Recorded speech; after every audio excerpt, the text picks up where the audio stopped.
So when it comes to words... That's quite an intro as well. What a riveting subject. But when it comes to words, they're very important. Because sometimes it's not what the government says, but rather how the government say it. Because we've got this article here from The Guardian, what they're calling an exclusive. And as you can see there, it says 10 crimes every single day on asylum seekers in Home Office care. Basically, long story short, and I'll get to why words are important in a moment. I haven't forgotten, don't worry. But essentially, long story short, they're trying to say that there's 10 fights every single day on asylum seekers.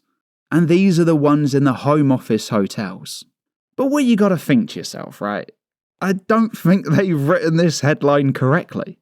Because rather than saying 10 assaults a day on asylum seekers, it should say from asylum seekers. Do you know what I mean? Like, they're the ones doing it. It's not Mohammed versus Steve. If anything, it's Mohammed versus Sudanese Steve. Do you know what I mean? Like, it's Bangladesh Bob versus Kazakhstan Keith. But the way they've written it on this headline, they want you to think that it's like English people going up to them and just starting fights with the local migrants.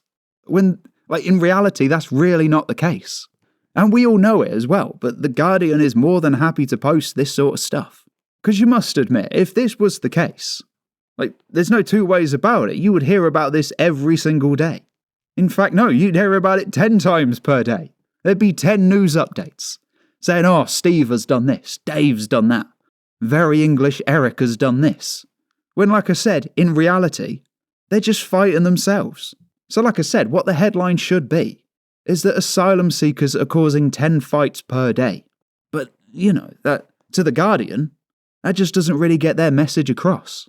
And if you enjoyed this Daily Clown World video, then I would highly recommend to become one of the 63,069 subscribers. This country has gone crazy.